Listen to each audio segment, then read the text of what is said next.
Good evening, everyone. I'm Carol Olson Day of the New York Times, and I am so excited to welcome you to this Times Talks.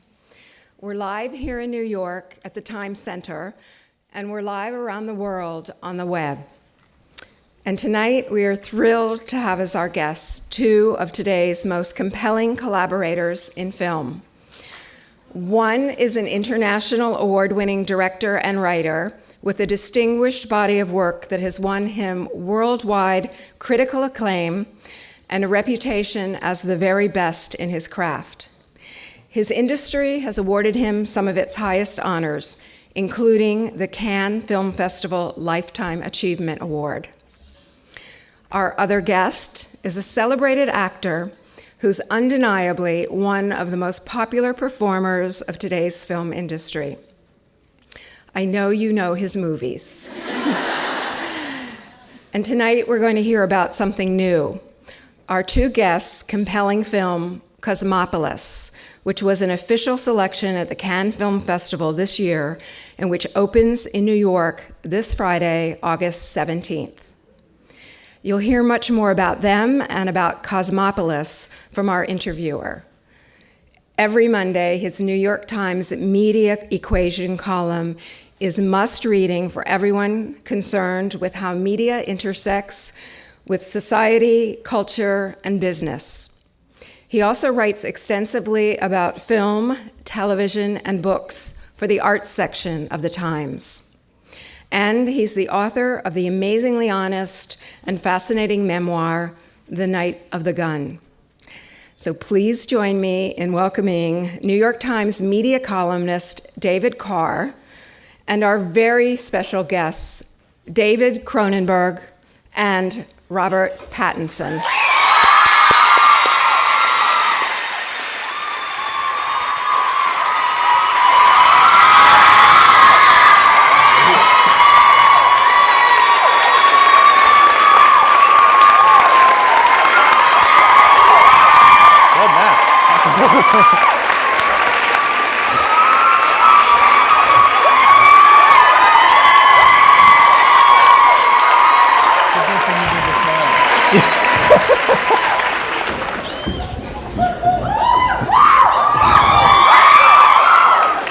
Wow, David, you've been making movies since, 1975, and listen to your demographic.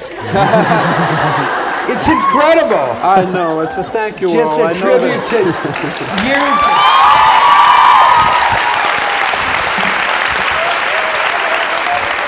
All those years of filmmaking finally paying paid off. off. They're treating...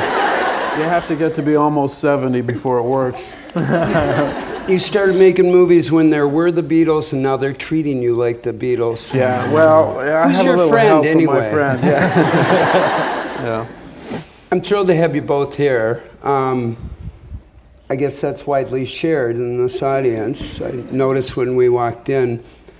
The movie is... I couldn't tell if it was modern or if it was like where exactly we were, because all of it seemed to be happening like yesterday in my newspaper. I don't know how you did that. Yeah. Well, it wasn't me. It was the writer Don DeLillo. You know, he wrote the book about 12 years ago, and at the time, I think there was one review in particular when the book came out that said these scenes in the book of people protesting on Wall Street and protesting the New York Stock Exchange and capitalism are totally unconvincing. So far-fetched. That could never happen. Yeah. Right. And then, so now we were shooting the movie, Occupy Wall Street is happening, we're shooting scenes of exactly that in the movie. We have a scene where Rob's character gets a pie in the face from an anti-capitalist, sort of stalker, and then 2 days later, Rupert Murdoch gets a pie in the face. So it was bizarre, it was and spooky. more darkly, assassination as a route to fame is very much... Well, that's been around for a long time. The new sex tape. Yeah. Now, if you could combine the sex tape with the assassination, there you've got something. I think it's been done. I think it's called a snuff film, right? Well, that was I remember Crash. when people Sorry. were trying to find those, and they never could quite find. I think you have to make it yourself. So how did you crazy kids get together? Dating service. Brought to you by Match.com. How did the conversation begin? I got an offer for the movie out of nowhere, and I was like 3 weeks. There's 3 weeks left of shooting the last Twilight movie. That was that movie about vampires, right? Yeah. Kidding. And I read it and I kind of loved it, and then I suddenly realized afterwards what the implication of getting an offer for a movie was, where you actually had to do it afterwards, and it terrified me. And I couldn't even, because actors, you spend pretty much your entire career bullshitting directors or bullshitting everybody, trying to make out that you know what you're talking about and you know what you're doing, when you know nothing. I knew David had done the script, and I knew about his work and kind of how he was as a person. I knew I couldn't really bullshit him. So I was terrified of even making the phone call saying yes or no. So I basically called him up and said, I don't know what it's about, I don't know what I'm doing, I don't know why you offered it to me. But, it was just like... Way to sell. And I bet your agent loved that. And I said, you're the man I want.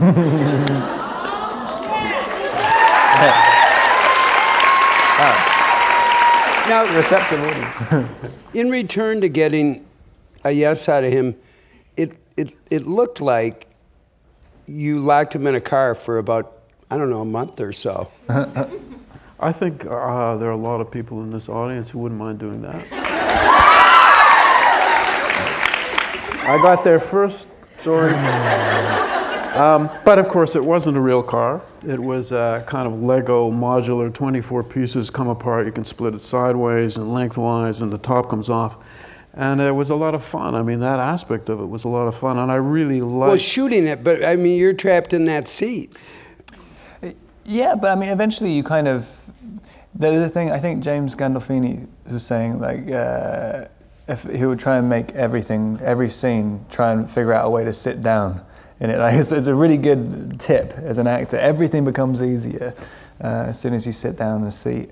Like, you should figure out every single bit of blocking just to have a seat in it. And if not a seat, a bed is even better.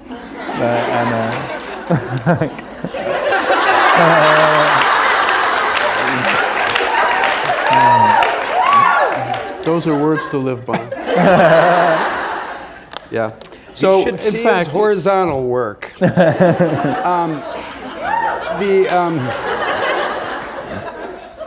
You actually were kind of slouched down a little bit in that limo. You know what? We usually save the clip, the trailer for the end, but there's a mood thing and a visual thing going on with this movie and it's out Friday, right? Is it? You're in outer space, I gotta tell you. Film professionals here. You're a professional moderator. I'm asserting that it's out Friday in New York. Thank you. Thank you.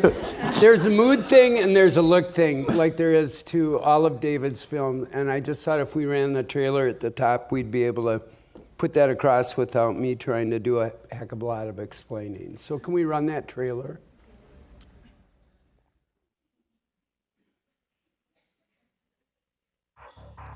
Show me my car.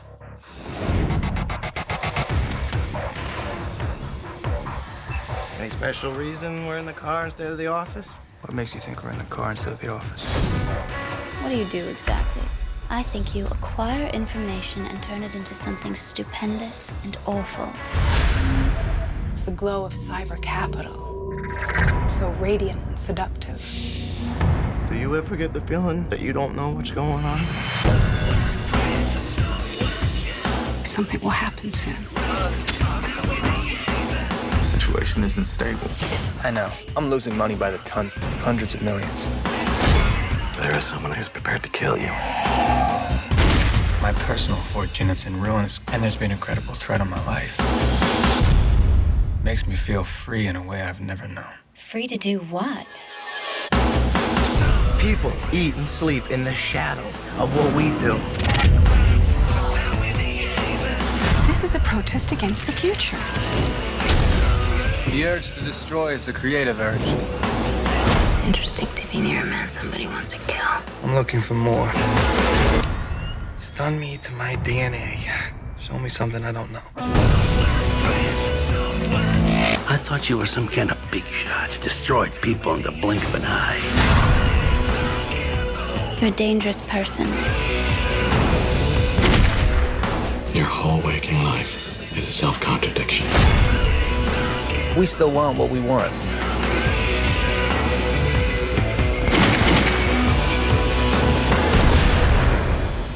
Everything in our lives has brought us to this moment.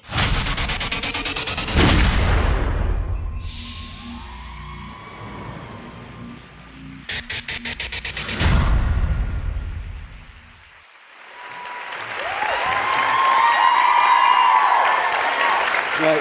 And the movie's nothing like that, really. Right? But it does look That good. is trailer magic. Yeah, it looks pretty good. The movie is really just about a guy going across town to get his hair cut. That's right. I don't know what all that stuff Basically, right? is. Yeah, basically it is. He sets out and he says, "I want a haircut." Yeah.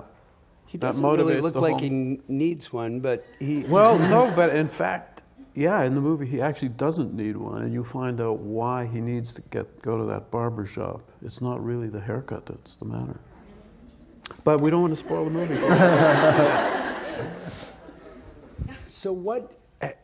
Just so I don't maul this too much, what would you say he's doing besides going to get a haircut? Well, a lot of things happen on the way, Right. and he meets a lot of people on the way, and a lot of events happen to en route. Now, are we going to talk about it like everybody's seen the movie? We don't want to spoil it. I think we should do like little semi-spoilers along the way. Let's just explain. This guy is an unconscionably wealthy person at a very young age, Yeah. 28 years old, and he manipulates cyber capital, as you say, at sort of the roll of a fingertip, and has a rather. He has a skill with money, but not a significant attachment to it. He seems sort of happiest when he's losing it. Yes, yes.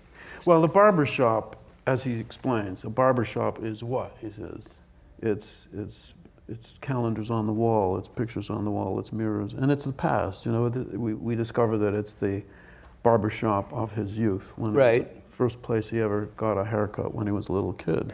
And so in a way, you realize ultimately that he's actually going back to his past, to his childhood, to capture something there that he's lost. That's the way I think of it. Rob, you read the script and you said yes. Did you read the book?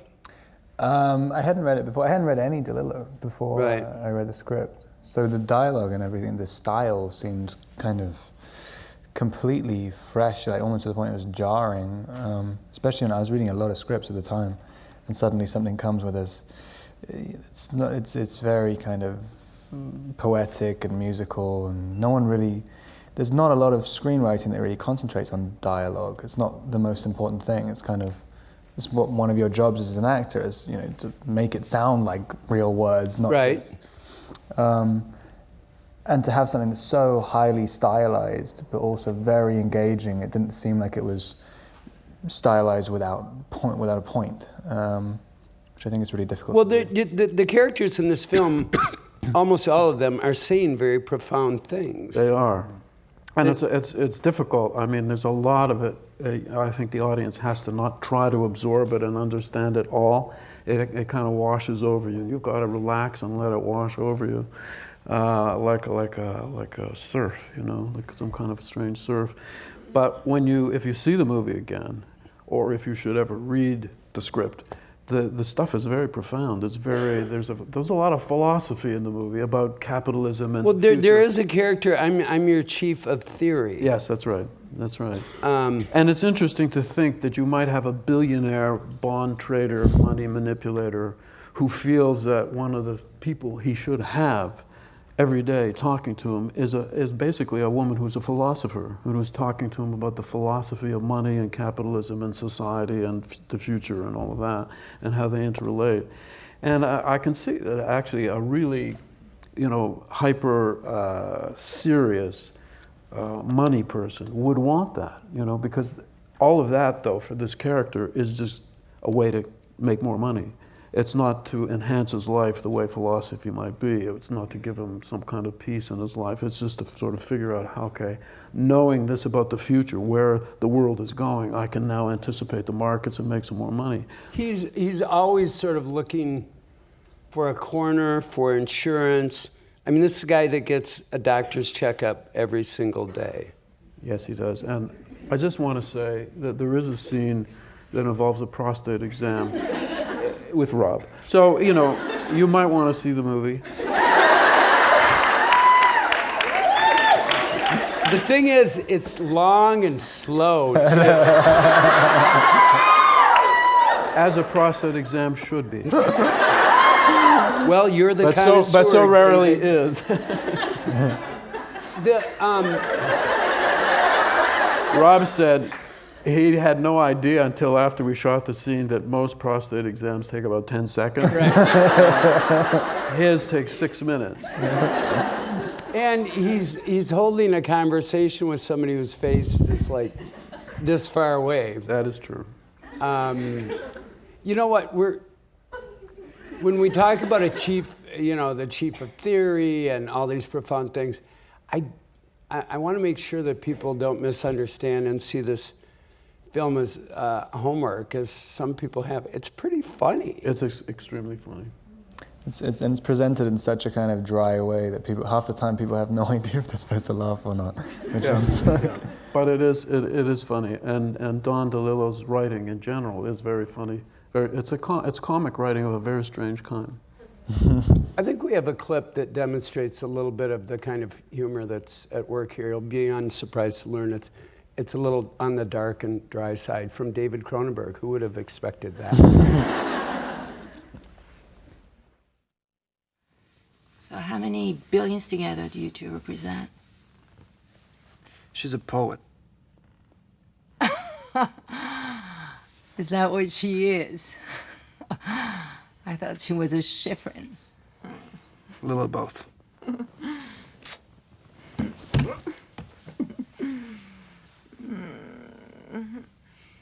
So rich and crisp. Does she let you touch her personal parts? You look gorgeous today. Yeah.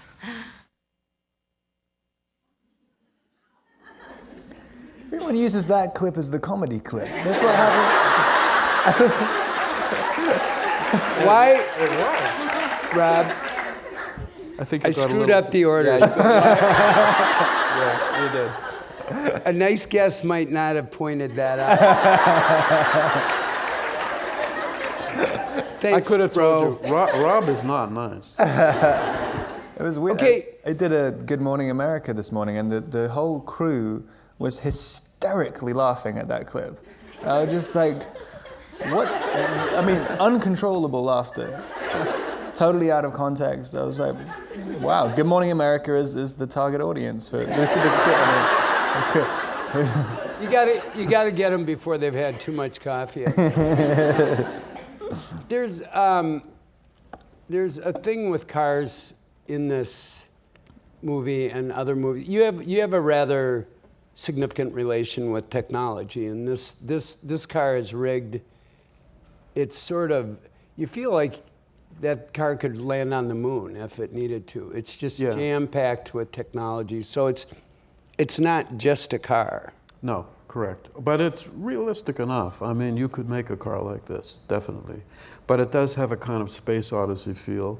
And it's because for this character, his limo is many things. It's like a tank, it's like a submarine, it's like a spaceship, it's like a time capsule. It's like a hotel room, too. Not the one I'm in right now. Maybe we'll switch rooms. I think you got to have Rob in the room to turn it into the kind of vehicle that this car is. In terms of sort of in your films, a lot of times there's scientists, there's doctors, and I wondered if this time have capitalists sort of taken a place in the pantheon, because you have scientists and doctors using technology to transform either themselves or others in many of your films. And in this instance, capitalists are using technology to transform the world, mostly set it on fire, from what I could tell. Yeah, well, it's interesting. I mean, Rob and I ended up ringing the bell at the New York Stock Exchange together to open the day of trading. That is so weird. Yeah. And I gotta say, they were the most happy, warm, laughing, friendly capitalists you could ever meet. And I started to think, I should be buying stocks. I don't know why I've been resisting. And then you think, well, wait a minute, you know, this character is really, he's really transformed money into philosophy or abstraction, because although he deals with billions of dollars every day, he never touches actual money. And that's one of the things that really has happened. You know, his chief of theory says money has lost its narrative quality. It doesn't have a story. That's right. No story and no physical substance anymore. And it becomes almost a game or an abstraction to this character. So in a way, he's like the metaphysician of money. You know, he's transformed it into, it disappears. But well, not to get too deep, you guys, but it's pure currency that takes him down. Well, he does a currency play, the yuan. Yes, but you have to ask yourself, does he not know that he's doing this? I mean, is this not a kind of suicide, you know, a financial suicide? That's what I was wondering when he was driving across town is, he's going to get a haircut. Is it so it looks good at his funeral? Is it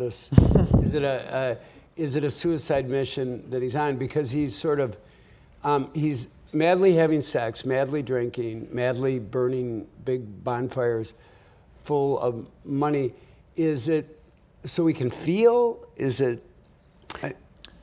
You want me to like interpret the movie? I made the movie. Now you have to interpret it. Okay, that's your job.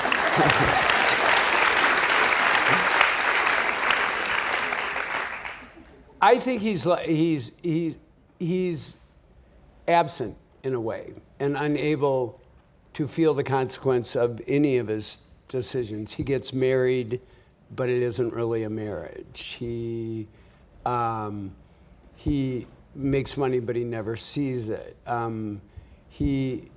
It's like his food has no taste. He has sex in very absent ways. Is like a guy who's lost his ability to feel. I buy that. What about you, Rob? No, really. Believe me, you don't want me teaching a film theory class. Rob, did you see your character as evil? Not at all. No. Callow? Yeah, a little self-obsessed. I mean, that's kind of, but I mean, not evil at all. I mean, I've read things, people saying he's like a monster, and it's like, no, it's kind of, I always saw it as relatively hopeful when I was playing it. I mean, he's reaching for something, yeah, he's not trying to hurt other people, even though he sort of, theoretically is. Like he has no With intention. the flick of a wrist, he's hurting a lot of people. Yeah, but it's like, it's all, it's fictions, and his relationship with empathy is very, it's like it's kind of, he doesn't really understand it very much. Yeah, when he was in the Montessori line where they handed out empathy, I think they had run out. But the whole story, I think a lot of it, I mean, well, one of my ideas about it was, that's what he's trying to find. I mean, and he kind of gets it for a second at the end when he tells Paul Giamatti, he tells Benno, I could tell you my life's changed in the course of the day, and it has. And so he has that few seconds of being himself, and he suddenly, that's who he is, I think. Well, he's got a weird relationship with money. I mean, someone asked him, what does it mean to spend money?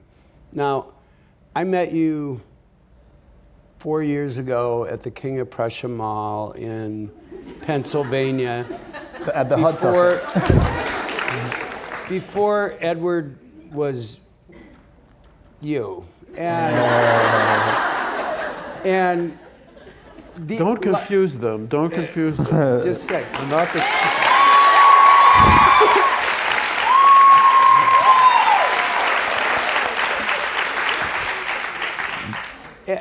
So at that time, you were, you know, an unknown British actor who played a little music, and all these people were assigning, you know, great hopes to you that came true, I would say. I don't know if people were even assigning great hopes to me. I think I was literally just trying to sell T-shirts in the hot topic. That was Okay. trying to make a buck any way I could. Yeah. Okay, but I want to get to this issue of money. At the time, you probably didn't have much, and you probably have now made a couple of bucks here and there, right? Do you, other than buying, I bet you, a couple of guitars, is your relationship, have you learned anything about money? Did you bring any of that to the role? Because, I mean, you didn't grow up poor, but being an actor, if you do it right, has significant compensations. Did anything you learned about money come into play on this film? I don't know. I mean, because I really don't want to say it, but I think it's probably the case. I probably have a very similar relationship with money. I mean, like, however small or large the amount, it still seems relatively fictional. I mean, I have the same relationship with money, I guess, as I do with like success or failure. Like, it's just an imposter. I mean, it's just kind of, it is a fiction. I mean. Well, in a way, you're like your character. You don't really see it. Someone tells you probably have some money. Yeah, I'd say you're broke now. I'm like, yes. He spends all his money on clothes, as you can see. If one of your advisors tell you they're investing aggressively in currency, I'd kind of back away. Especially the yuan. Yes, the yuan. Do you, David, do you think that there is an explicit or implicit critique of sort of a business? One of the characters says it very plainly, that the natural extension of business is murder. Yeah. And so there you are ringing the bell on Wall Street. Yeah. You guys are great. By ringing that bell, we have murdered about 8,000 people. Also, fantastic. The Jersey Shore cast had done it the week before us as well. So like, we can't. What an honor! We really can't be held accountable too much. Did you just hold it in your hand and say, "Snooky, touch this"? I actually used some disinfectant gel.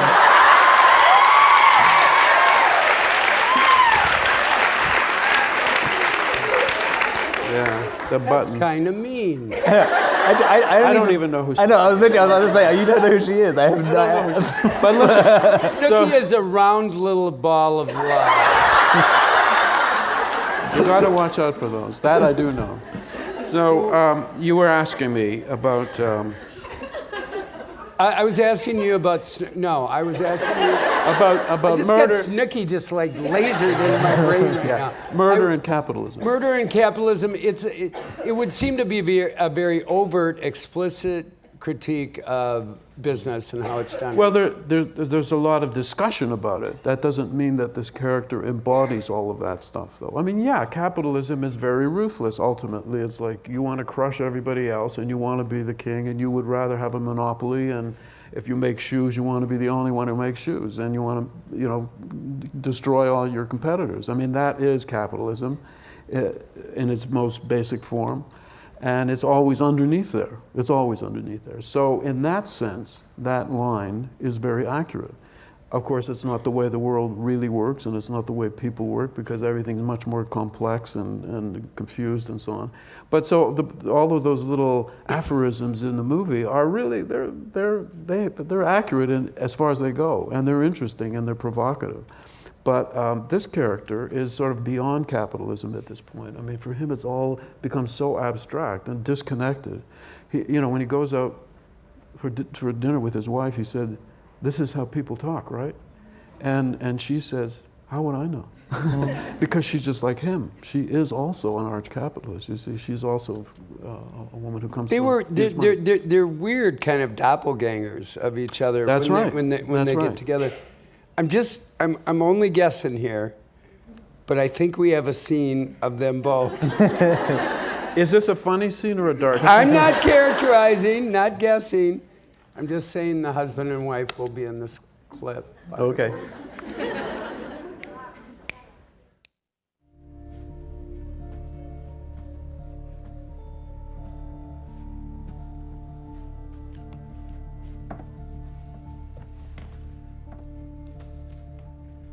Recite to me. Where's your necktie? Had my checkup. Saw my heart on the screen. I don't like saying this. But You smell of sex. that's my doctor's appointment you smell. I smell sex all over you. It's what? It's hunger you smell. I want to eat lunch. You want to eat lunch. We're people in the world. We need to eat and talk.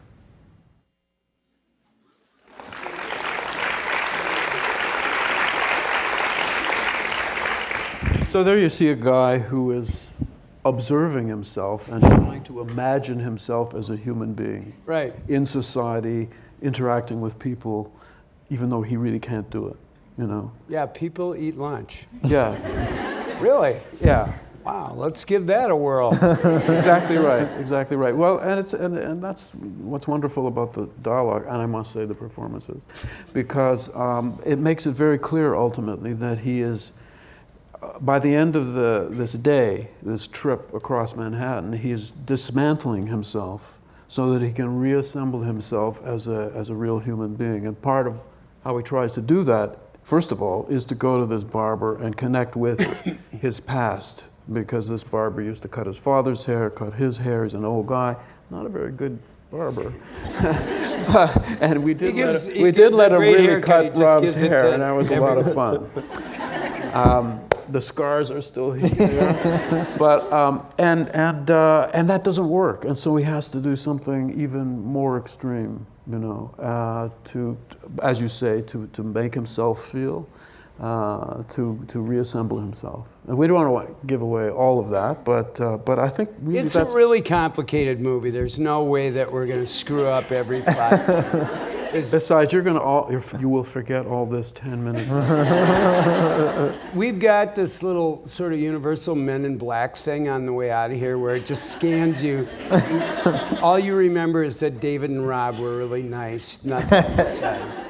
One of the things I'm charmed by is that he's like this uber genius capitalist guy, really bad liar.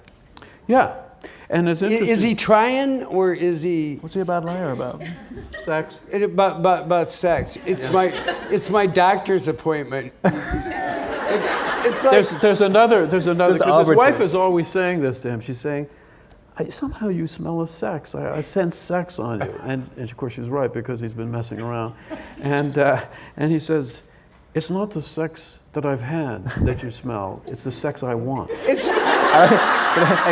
But that's when he's actually thinking about something to say, thinking actually a theory about it. It gets to the point where when she finally says, when he thinks she's going to say, "You smell of sex" again, he just gets to the point where he's like, "It's my peanuts." And it's literally he doesn't even bother thinking about it after a while. And he has been eating peanuts. It makes a little sense. But that's a great line, which I think a lot of men will want to use. You know, it's not. Just remember, it's not the sex I've had, it's the sex I want. It's not going to fly. You're better off going with the peanuts. I tried it on my wife, and it didn't work. I understand they're these two like meta beings, and they've got all this. Why aren't they doing it? Well, I'm sorry. I shouldn't ask you to explain it. I found it was interesting that they were not doing it. she said she's a poet. She explains it. Right. She's a poet, and when she's a poet, she's got to isolate herself, and she's got to work, and she's got to not be distracted. And that's her rationale. They're newlyweds. They should be doing it like bunnies. The movie is set over the course of one day as well. That's right. So and he does have sex with 2 other women. It's kind of Yeah, it's hard to feel bad for your character.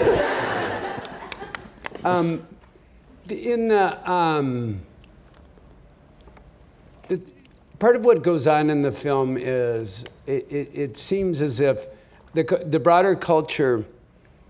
Rob, I think your character says people don't hate the rich. Everyone expects to be rich in the next 5 minutes. In the next 5 minutes. Do you guys? Do you think that's true? Do you think that's true of America? You're not from here, so. Yeah. No. But I'm not from here either. I'm Canadian.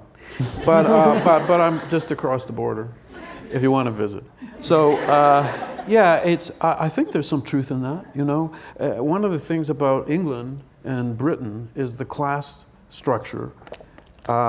If you're not born to be upper class, there's no way you can get there. You cannot become somehow upper class. You're always a parvenu. Even if you try to change your accent so that it's very posh and you sound like the royal family, they'll see right through you immediately.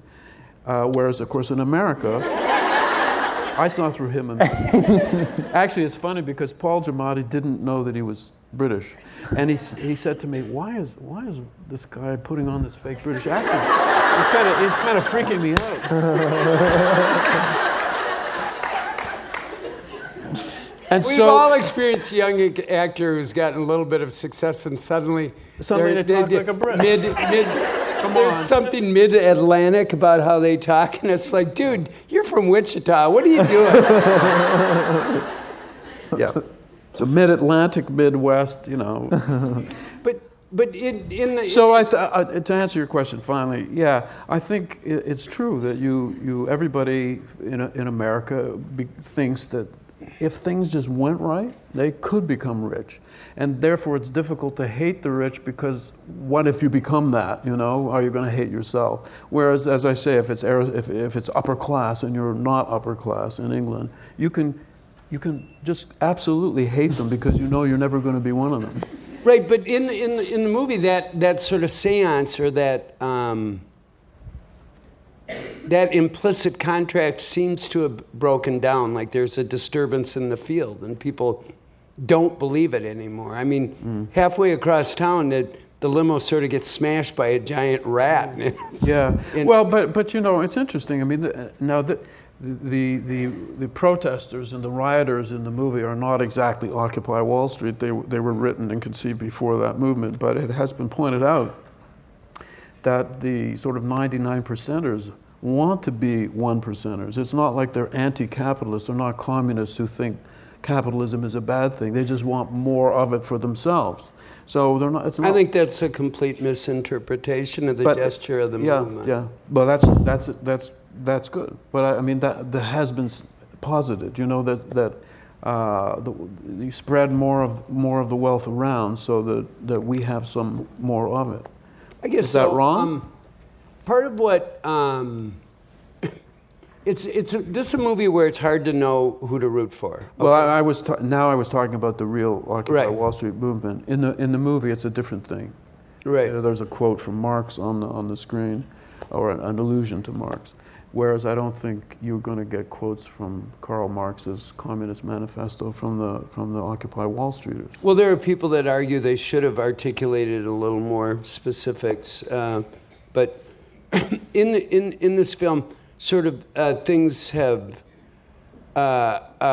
broken down, and part of what I was ending up thinking about is I wondered what happened to his character, and I'm not spoiling anything. But I also wondered what was happening in that world that Mr. DeLillo and you made in terms of were we seeing a momentary sort of spasm, or were things fundamentally changing? Rob.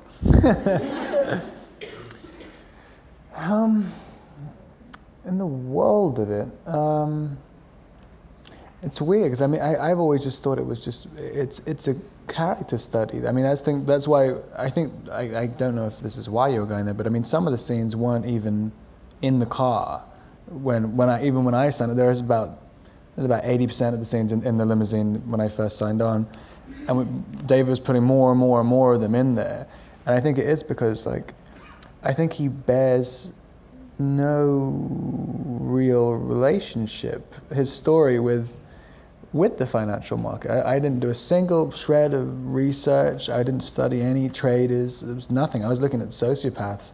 I mean, like that's sociopaths and Howard Dean, which I mean, and just kind of random, like almost random elements of things, and stuff about music. I mean, that was kind of.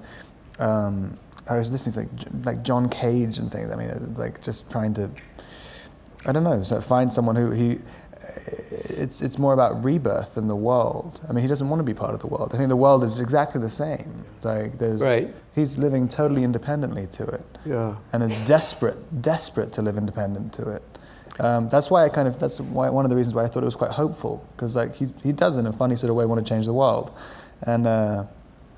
Well, he certainly is in trying to self-actualize in a way. Yeah. Like it's... You know, ultimately the meltdown financially in the movie is a personal one. It's this character's meltdown. It's not, you know, there's no mention of the euro and there's no mention of the eurozone and there's no mention of, in fact, there's no mention of an economic meltdown in general in the movie. But there is sort of a cultural meltdown underway in that there's these ambient street protests. Yeah, at a certain point, but then his character says to one of the other characters, to Samantha Morton, who's playing his chief of theory, he says, 2 hours, what was it? It was a global protest. Now what? Nothing. Right. Because it disappears. And you don't see it in the movie anymore. And so that would suggest that it is a spasm, rather than an indication of real global change. It's a dream. The riot's a dream. I mean, it's kind of, even doing it as one of the main things, because all the Occupy stuff was going on at the time, and just being on a set and having 200 extras really rocking the limousine around.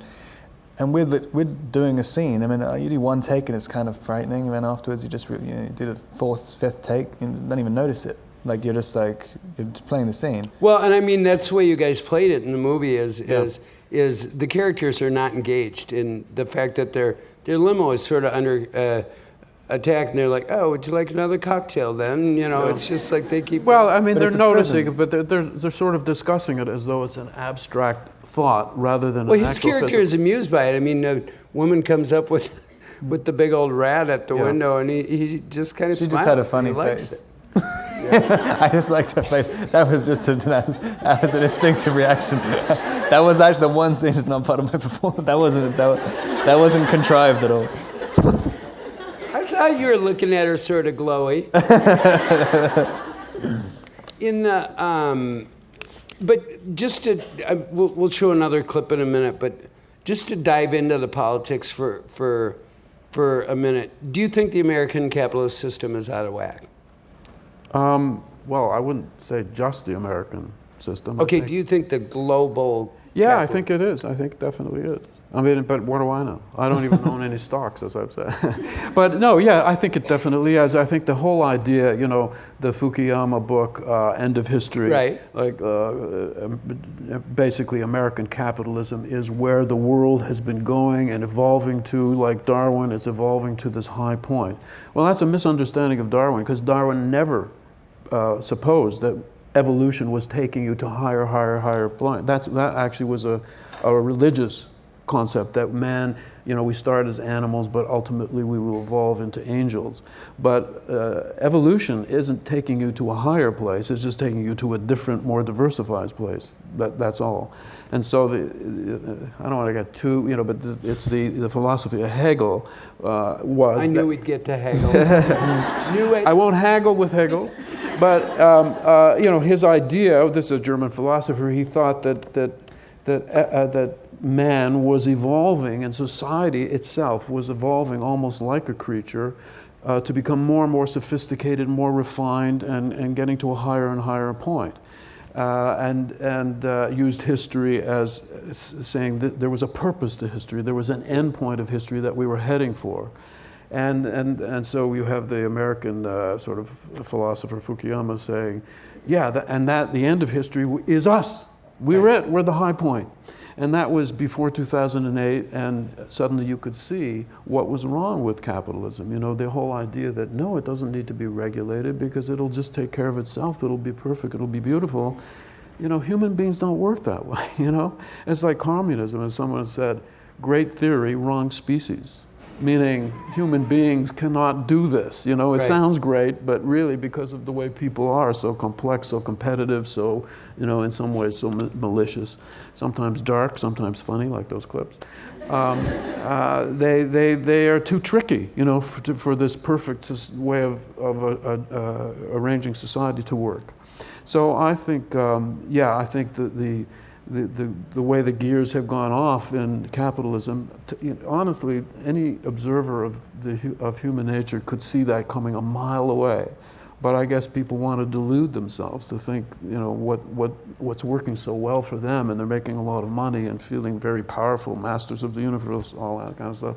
They want to believe that that's it. That's the ultimate reality. Rob, I'm wondering if you've watched sort of the wheels pop off. You've been living in America pretty steady now, or yes? Mm-hmm. Watch the wheels pop off and you think, wow, there's traders, there's bankers who are skating around regulation. What if the media paid as much attention to that as they do to my romantic life? I was literally saying that this morning. That's really strange. I said the exact same thing. I mean, were you monitoring us? Do you have like some little drones that hover? That's going to be about your next movie. My whole technique about using technology to track. Because Rob was just saying that. Exactly. No, I mean, it kind of, I mean, there's this weird thing about accountability, like where, you think, stuff like paparazzi or whatever. I don't think that, I'm like a private citizen. I don't make any laws or anything. And yet I have I don't have the, if a bunch of people followed you around, you call the cops, you get them arrested. It's, it's whatever. Like, but it impinges on your reality on a day-to-day basis, and it's kind of, there's this weird relationship with fame in America where it's kind of valued, I think, disproportionately highly, and so it's something to do with this is a kind of American dream aspect to it. I mean, it's an attainable thing for everyone, but with politicians and things, I think they really should. It would actually make people behave a lot better, like with politicians and bankers, if they actually had. If people were interested in reading about them, but no one's interested because it's probably too miserable, to be honest. Right. But you'd like to send the posse that follows you after them. Well, I mean, to be honest, I wouldn't want to be the one responsible for asking them to go, because then I'd probably get thrown out of the country. But I mean, things things fall apart when they're supposed to fall apart. Like, it's kind of, there's I don't think, America's a very hopeful country, and it's funny coming from England where the main cultural attitude is like being the underdog all the time. I don't think, but it's strange to live in and kind of fascinating, amazing to live in a place where, like the idea of freedom, for instance, like is kind of held up at it's the only country, I think, which values the word so highly. I don't even know what I'm talking about. So literally, I was trying to go somewhere with it, and then it's too late. But what was even the question? What am I talking about? It's terrible. I'm literally listening to you talk about Heigl. I actually remember what Rob said when he was articulate and knew what well, I could repeat that. But the other thing, the thing about Heigl as well, I just want to say, but just to redeem myself, that I didn't realize there's a Calvin and, you know, Calvin and Hobbes? There's one of my favorite Calvin and Hobbes cartoon strips called Scientific Progress Goes Boink. Has this whole thing about Heigl. I had no idea it was about Heigl. It's like Calvin is having this conversation with his dad, saying that the whole of human, the whole of human history was to create me. But anyway. You know, I think now hearing Rob, I think I have to reshoot the movie. Another actor. I only read books with pictures.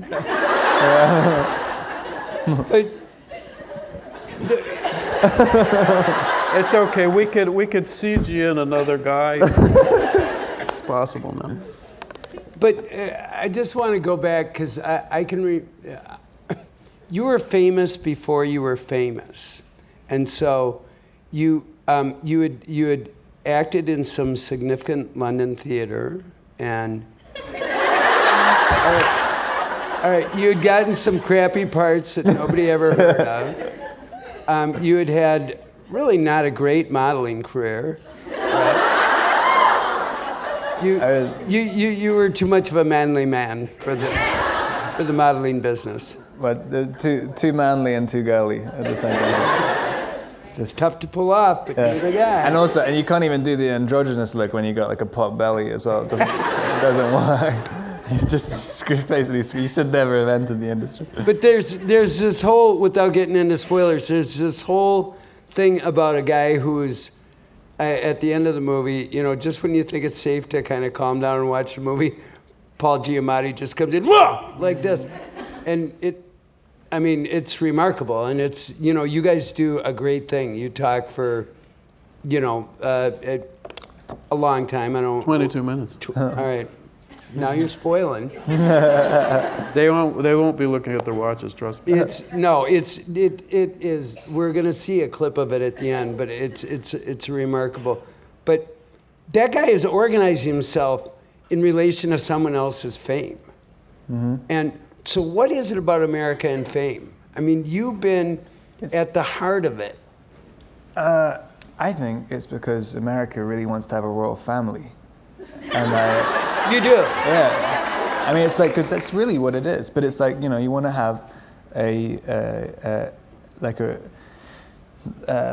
kind of democratic royal family. Like it's right. You pick your, you know, there's people pick their king and queen and whatever, and you know, all the princes, and it's exactly the same thing. I mean, but you know, it's a meritocratic version of it, sort of. Actually, no, it's not at all. I mean, it's almost totally random. But it's a trip that's laid on. So if you and Kristen have trouble, it's like Charles and Di having trouble, or it's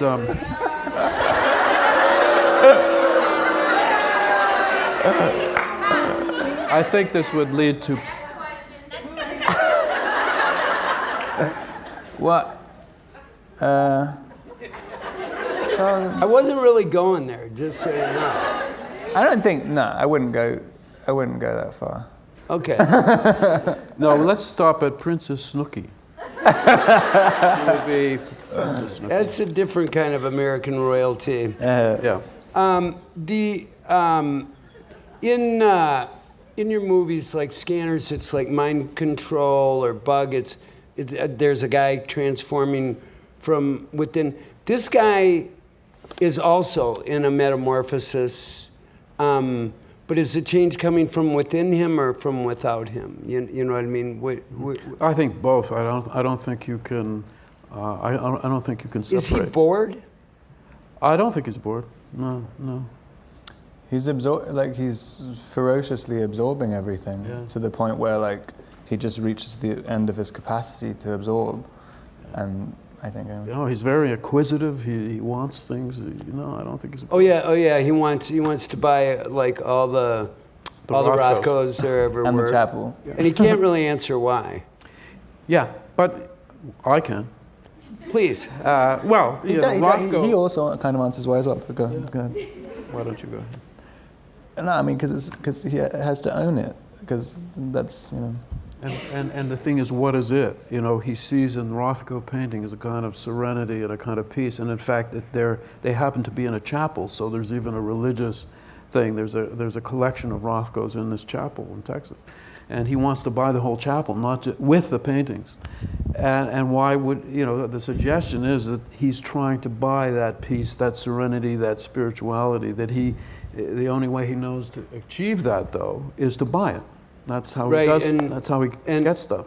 And it's said to him, well, people need to see that.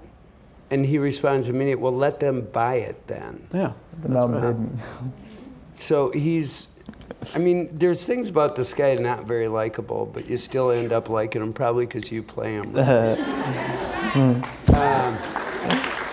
I think it's time for a little movie magic. Can we run a clip? I'd set it up, but I'd probably screw it up. So let's go. We've been married only weeks. Barely weeks. Everything's barely weeks. We have minutes to live. We don't want to start counting the times, do we? And having solemn discussions on the subject. No, we want to do it. And we will. We shall. We want to have it. Sex. Yes. Because there isn't time not to have it. Time is a thing that grows scarcer every day. What, you don't know this?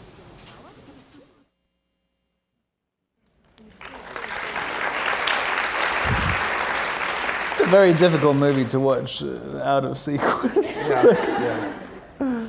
If that makes no sense to you, it's okay. In the movie, it doesn't either. Well, but their relationship does sort of drop in out of nowhere through out there. I mean, he just kind of like spots her going across a town. And so these encounters that he's having with her, does he wish to, well, I won't get into a motivation. When you were making, what attracted you to this book in the first place, where you read it? And the you know, this obviously one of America's great contemporary authors, and he's told stories for the ages. But what about this book drew you in and said, this character is compelling, I need to make a movie about it? Well, it's the dialogue. I mean, I really, you know, as for Rob, I mean, Don DeLillo, in all his books, writes incredible dialogue. But because it's a novel and not like a playwright like Harold Pinter, who also writes incredible dialogue, you never get to hear it spoken.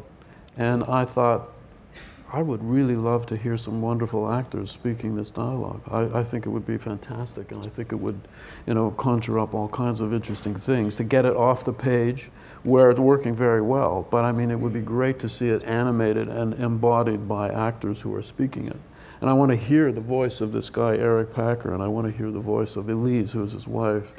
And so it was really that. It wasn't a sort of a conceptual thing. It wasn't certainly, you know, it wasn't, gee, this is my chance to do a movie about, you know, the death of capitalism or something like that. Not at all. It's a more physical, sensual, it's like sculpture, you know. And I thought, I really want to get my hands on these characters, and I want to, you know, move them around, and I want to see how they bring them to life that way. What made you think Rob could pull all that off? I'm still not sure. You know, we're working on it. You know, you do your homework as a director. You know, I watched not just the Twilight movies that existed at the time, but Remember Me and.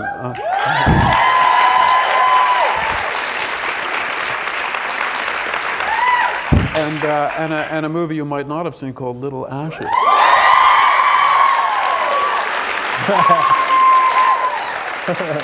Now, in that movie, he plays a young Salvador Dali, and you know, I think that was a very, you know, what we would say courageous. I mean, it's a very complex character. He does it with a Spanish accent. What can't you do, Rob Pattinson? This is a Spanish accent which I learned off watching interviews with the manager of Liverpool Football Club. That was my dialect coach. But you see, that's totally legitimate. I mean, it doesn't matter how you manage to do it. Yeah, Liverpudlian Spanish accent. That's how I was going. And it worked with all the other weird Spanish accents. So I thought, well, here's a guy who's really not afraid. You know, he's not worried about like being a star or presenting himself in a particular way. He's interested in diving into a character. It's very strange and complex, ambiguous sexuality, all that stuff, and then the other things he's done. And another weird thing that happens these days is that you go onto YouTube and you watch interviews with the actor. So I would watch interviews that Rob had done to see, like, does he have a brain, you know? Nope.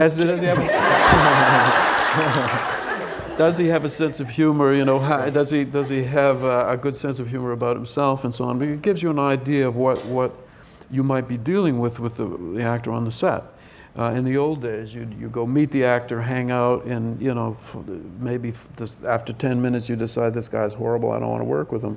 But you're stuck with hanging out with him. You know, now you just go on YouTube at 3 in the morning, and you say, yeah, I think he could do I'd this. split a 6-pack with this guy. He seems okay. That's what I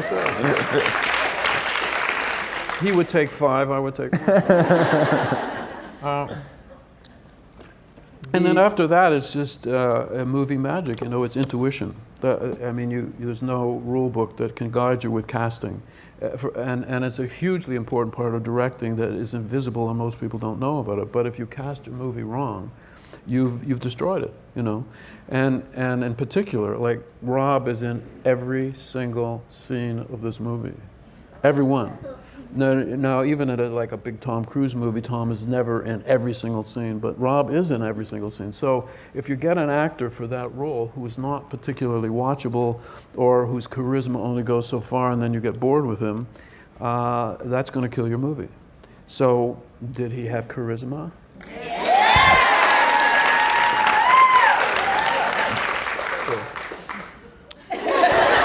Of course, it makes it sound like a kind of disease, a skin thing. Well, it probably didn't hurt the business prospects for the film getting made either. When Rob got but I mean, attached. there are, you know, to get right down to the nuts and bolts. These are very pragmatic questions. You know, if the movie's going to be expensive, and this movie was expensive for an independent film. I mean, it's not, you know, Batman budget, believe me, but it's. I mean, the lunch on Batman cost more than this movie. But can the actor attract the financing? Right. Because of his, you know, people know him. And weirdly enough, what passport does he have? Because this movie was a Canada-France co-production. And therefore, we could only have one American actor in it, and that's Paul Giamatti. So you chose well. Yeah, I know. Only the best. Only the best.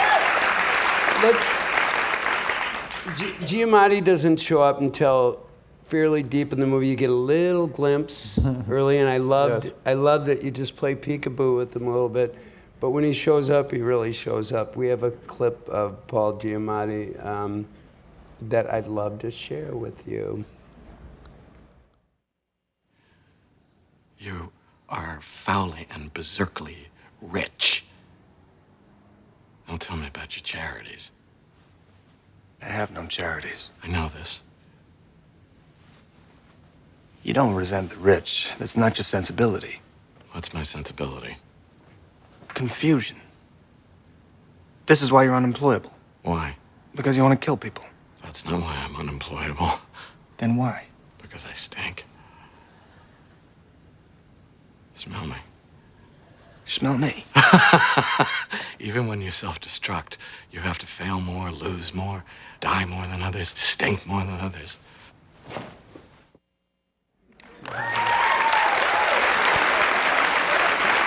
You want to watch a movie? Every time I see a clip, I want to watch the movie. So you and Paul Giamatti for 22 minutes, probably quite a bit of fun for you professionally. Absolutely, yeah. And almost every single person, because we'd shoot with a new actor and do a chunk, and I only had Sarah Gadon. Who else came back for frequent more than one scene? Why am I blanking on this? Because it's a director's Toval. And yeah, so we'd have a few days, and so I'd be in a kind of state of perpetual nervousness the whole time, because normally you can kind of get used to the other actors you're working with and stuff. And I'd already done, like, you know, with this scene with Juliette Binoche, she's like my favorite actress, one of, and she's grabbing at your ankles. Yeah, well, we're literally having sex within about 2 minutes of meeting it. I mean, like, there was no rehearsal, nothing. She'd flown in from Paris. Like, I mean, that was it. And but with Paul, it was obviously the most significant chunk. We had 6 days at the end of the movie to shoot it, and he turned up. And this funny thing about Paul, because everyone basically has the same opinion of Paul. Everyone thinks he's like a genius. And, yes. And he does not realize at all. It's the strangest thing.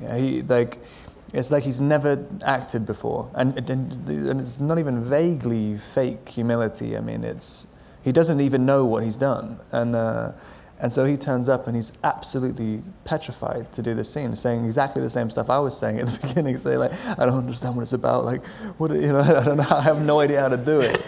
And so it kind of calmed me down a little bit. And then I found out afterwards as well, which is the weird thing. We both looked at the exact same video on YouTube for our characters, like the exact same thing. It was this video of Jeffrey Dahmer with his dad doing an interview, and we'd literally been studying the same thing. And I was like, it's the most incredibly strange, like nothing to do with the script at all, and just round about the same time we looked at the same thing. But I love Paul. I think he's, it was great. And for a kind of intense scene, it was just really, we were just playing it for laughs, basically. By the way, Jeffrey Dahmer is not a sociopath, he's a psychopath. We ought to make that clear. He's a psychotic, you know. I was literally, it's worse than sociopath. Just a sec, though. Explain the difference. Well, a sociopath is someone who has difficulty dealing with people in society, and you might say that Eric Packer would be a sociopath, but a psychotic is as dangerous and capable of murder. Right. The thing I found interesting with that interview specifically is how his dad was with him. And that's what I related to with Eric, where you kind of have, it's a thing about empathy. I mean, sometimes like empathy causing you pain, a lot of pain, and so, you know, he's kind of, Eric, a lot of his world is insulating himself from some kind of fear of pain or something, I think. Yeah. Did you, in either technical or professional terms, is there anything you took away from working with Paul, where you went, I'm going to do that? That's great. I don't know. I mean, it's weird. Like, I mean, most of acting, for me anyway, I kind of fell into acting, and I don't know really what I'm doing at all. And keep it up. But like I think but I do really like movies, and I've always really liked movies, and I kind of like the idea of like being in a movie like this. I get to work with David, and then you realize how much easier it is when you just have like great people. If you have, I mean, you don't have to do anything. You're not even thinking. Like if you get like with Paul, I didn't have a single thought in my head the entire time. I mean, and he would, I think, say the same thing probably. I mean, but it's kind of, it's amazing. I've never really done anything where it's amazing to watch someone just provide infinite amounts of stuff to play with. I have no idea if it makes any sense. What time is it? We've been up here for about 4.5 hours. Here as I can tell. When you thought I need a very articulate, crazy person at the end of the movie, you thought Paul Giamatti. And yeah, I don't actually. You know, you sort of, when you're casting, you know, you get lists of actors from agencies, for example. Right. Because the script gets around and people know that the script's around, and agents want to get their actors into your movie, and they provide names for actors, some of whom are completely ridiculously wrong, but some who might be interesting. But I've met Paul a couple of times when he was shooting in Toronto, and I always also thought he was a genius and brilliant, and it just. He was we didn't go to anybody else. I mean, I really thought this is the guy. I really think he would be fantastic for that role. So, for me, that was a no-brainer, really. I didn't even have to look at a YouTube interview. You didn't, and you already knew he's kind of a mensch anyway. I mean, he's got and he has a good. He's a very nice man. You do actually do that kind of homework too. Is you want to find out if somebody is an asshole, basically, because it's not only life's too short, but the movie schedule is too short to deal with people who are prima donnas or who make everything be about them and torture you, and there's so many ways it can go wrong in a movie, and I really like to have fun making movies. I mean, when it goes right, it's about the most fun you can have. It's really great. But there are so many ways it can go wrong, and after a while, as you get older, you have some experience. You know how to avoid those terrible structures where it's going to be a nightmare for you. We don't have to mention names. It would be lovely if you did. But have you ever had one of your movies, and a lot of your movies are. It's not like some studio wobbles up to you with a great big bag of money and says, make our dreams come true. You hand build them. But have you ever had a movie where an actor just about took it down or destroyed it because they're such a pain? No, not taking it down, but I have had some extreme weirdness only once or twice. I won't mention any names, but pretty entertaining stories that I could tell you, about this. You don't want to relive, though. Yeah, but enough to let you know that, and this was a wonderful actor, and in the movie he gives a great performance, but a nightmare. It had nothing to do with me. It had all to do with him, really. And I know this because Rob told me. Should know that human beings are capable of just turning. I mean, your movies are almost all about human beings morphing and changing into monsters, more or less. Well, sorta creatures. Yeah. Yeah, but that doesn't mean that you have to actually have monsters to work with. And because what people forget, and because of the publicity and behind the scenes and all that stuff, and the intensity and the money, and is that it's like you're like children playing in a sandbox. You really are. I mean, you're putting on funny clothes that aren't your clothes, and mustaches and funny accents, and you're pretending to be people you're not, and you're playing that you're killing someone, or you're doing this, or you're driving a car and you're not really, but you're fooling the audience because it looks like you're driving a car, and it's playful. I mean, there's a real childlike joy that can be had from movie making. That is wonderful, and that's what I look for, just in terms of the tone on the set. And when you get great people to play with, it's a wonderful experience. We went out on the inner tubes and asked people for questions for you guys in the hopes of they could come up with something better than my banal, quite expected questions. This is from Nancy Cambino from Long Island. I just love that. Nancy Cambino from Long Island. Long Island, represent. Mr. Cronenberg. Sorry. Sorry. Dear Mr. Cronenberg. You wrote the screenplay for Cosmopolis, as well as many of your other films. Do you prefer to direct films that you have written yourself because you know as a writer exactly how you intended it to be played? Well, actually, once you're on the set, there's no difference, because it doesn't matter where the script came from. At that point, it becomes this mysterious thing that you have to try to make come alive. Right. And the fact that you wrote it yourself, whether it's an original screenplay, which I've done, or an adaptation, which this is, at that point, it's almost as though somebody else wrote it. I mean, it really, because a screenplay is screenwriting is a very weird form of writing. It's not like writing a novel. It's not like writing a play. It's a weird kind of skeleton sketch idea, and it needs a lot of input from a lot of people to make it really work and come together. So it doesn't actually, the answer is there is no difference as a director, whether you've written the script yourself or not. You don't really know the script better because you wrote it. That's the weird thing. You really don't know it better. This question is from Nancy. That was a great question. It was. Nancy, are you sitting right there? I am, yeah. I'm sorry I imitated your voice. All right. I thought this was like from out on the interwebs somewhere, and here you are sitting right there. Wow. Whew.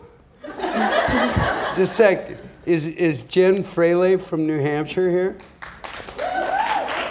Wow. New Hampshire is here, but not Jen. But I love this question, very well put. This is to you, Rob. When I first heard Eric Packer speak, I was surprised to hear the change in Rob's voice. It effectively captured Packer's disconnect with those around him. Who chose to change your voice, and what was the reasoning behind it? I think I did. That was my guess. I don't know. I mean, there's a very. It's weird because David said it's at the end before I'd met Don DeLillo. I'd only met him when we went to Cannes, and but I thought there was a really obvious cadence in the writing, and I could kind of hear it as soon as I started reading it. I mean, I can't hear that the accent in it sounded similar to Don's, but like a bunch of people said it sounds like DeLillo's voice, which is really bizarre. I mean, I'd never even watched an interview with him. But maybe you went on YouTube and watched him. I didn't. I literally, I wasn't doing anything. I mean, it just seemed that was right from the beginning. I was trying to, for some reason, I got obsessed with Howard Dean, like this accent. I'm not even vaguely doing a Howard Dean impression at all. But I was so into his voice. I thought that guy would have, he would have been a great president just for his voice. Right. It didn't even matter what he was saying. And then he got let down by his voice. That's really strange.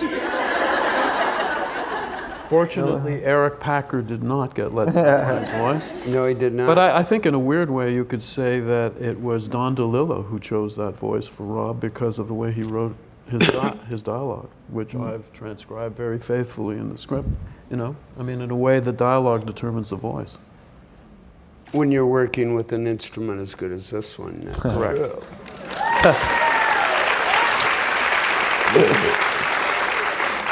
If Rob were a violin, he would be a Stradivarius. There you go. That's a compliment, by the way.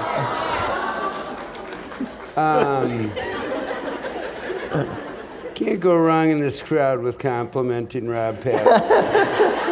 I think you're fairly safe that way. This is another nice question from Sarah Morrill.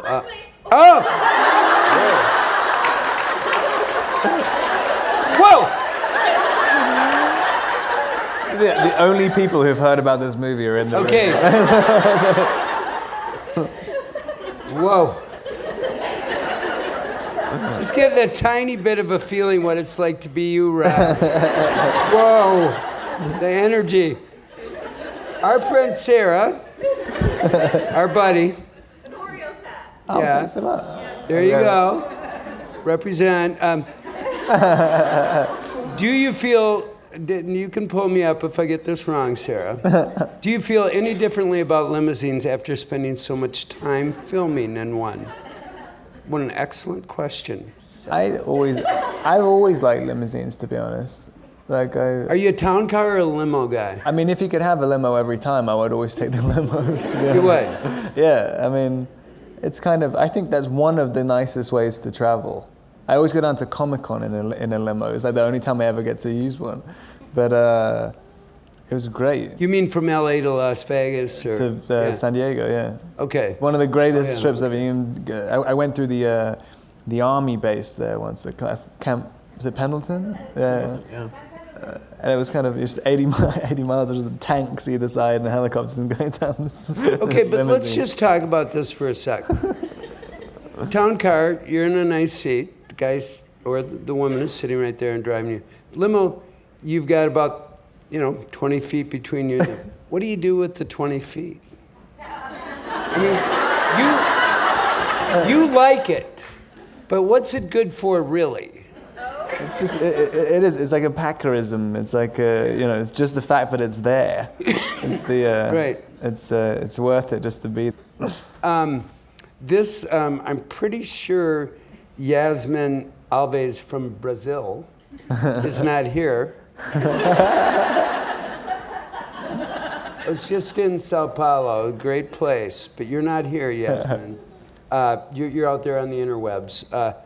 We see a lot about the technological advancement in your movie. Do you believe that it is a tool, the tool is constructive or destructive to people's lives? Very good question. Technology in general. Yeah. Well, I've always thought, people sometimes when they're feeling a little anti-technology, they think of it as something that's kind of imposed on mankind and it's inhuman, if not dehumanized. But in fact, technology is only human. I mean, we're the only creatures that create technology, and it's always a reflection of ourselves. It begins with, things like the telephone, which is an extension of the voice and the ear, and weapons are an extension of the hand and the fist and all of that stuff.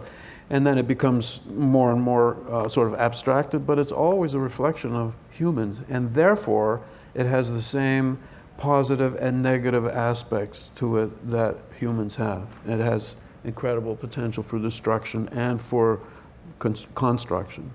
And so I think, as I say, it's a sort of an embodiment of what we are, for good and bad. That's what I think. Yeah, but so it's not just only a bad thing or a good thing. But in the movie. Well, this was a general question. This wasn't about just the movie, right? Right. Yeah.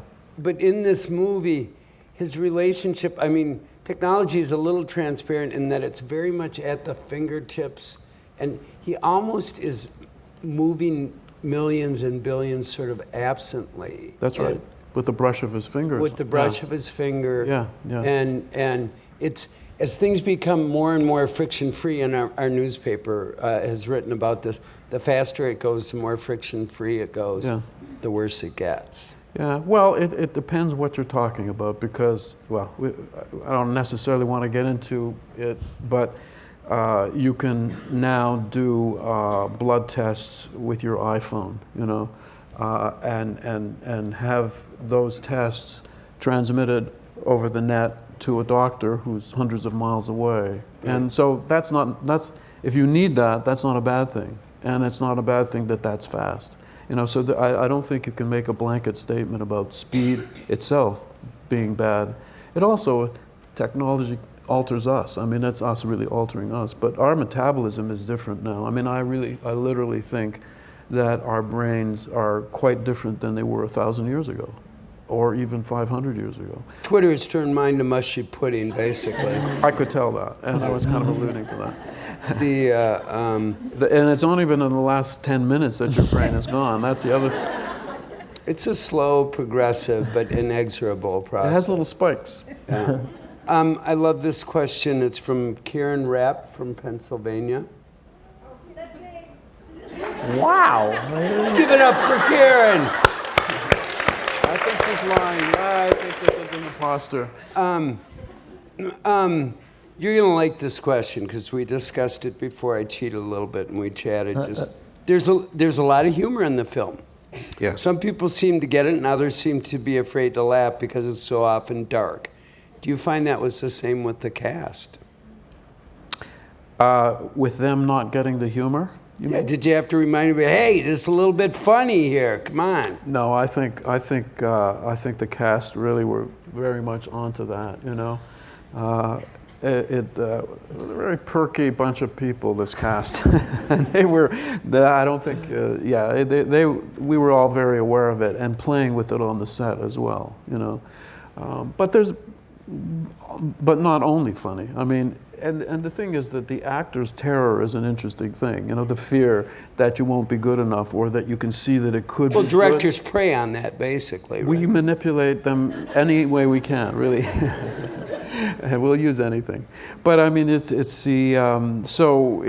not only funny, but I think the whole complexity of what was going on at every scene was very present to all the actors, you know. And it becomes very obvious once, even if you didn't see it on the page, as soon as you start to play it, it becomes obvious.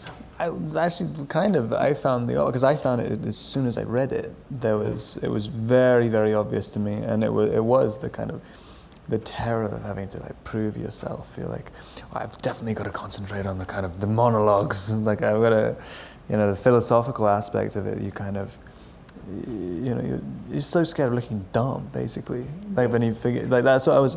The first time I saw it was, I didn't laugh at all the first time I saw it. But watching the movie. Yeah, I literally had to have other people around to watch it with me because no one was really like playing it for laughs. I mean, but it's true. We did an interview today with someone I won't mention, who was fine. But when Rob and I started to talk about how funny the movie was, she said, "Really?" Yeah. I said, "Well, did you see it with a bunch of people? I mean, didn't they laugh?" She said, "No, I saw it alone." And I can see how if you watch it alone and were responding to one particular dark tone in the movie, which certainly runs through everything, you might miss the humor. But if you're in a room full of people, as soon as one person gets it and starts to laugh at the things that are funny, then that opens it up, you know. But that was just this morning. Yeah.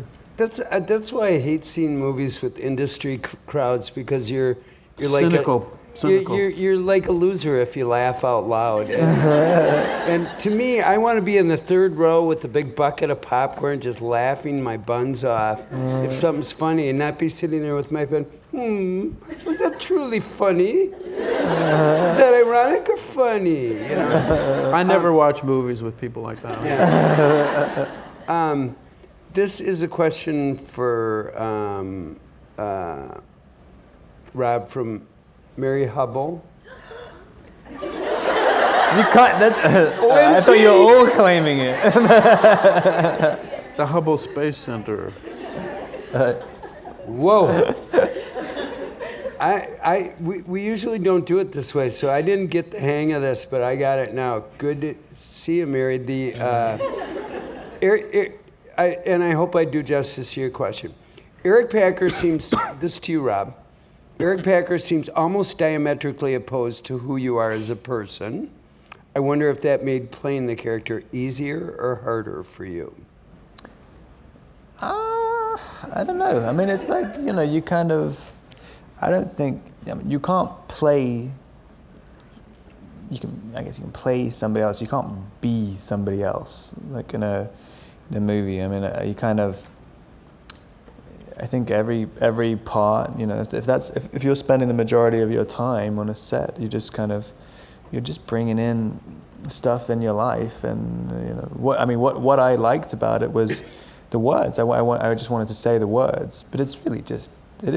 You're just putting on a voice. You're putting on a voice, and you get whatever your impulses tell you to do with your gestures and stuff, and also the people who are coming into the movie. I mean, you react to them in certain ways, and it's really, you know, whoever David decided to pull up in the car with me. I mean, it's always entirely different. I literally, right up until we started shooting, I could not predict. I had no plan at all until I literally started speaking, and then you gradually have less and less of a plan, but it's going at that point. Yeah, I don't think it's diametrically opposed at all. I mean, I liked it. I like him. I really like him, and I like watching the movie. I think he's cool. I mean, like, it's kind of. Well, I'll get that same shot this Friday to see this film, see the work that you guys did together. You guys, your questions were excellent.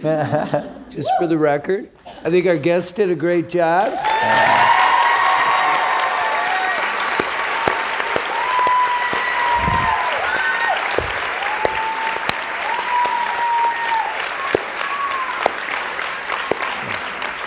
Thank you. Rob, Wow. we love you. Thanks so much. Thank you. And thank you very much. Cheers.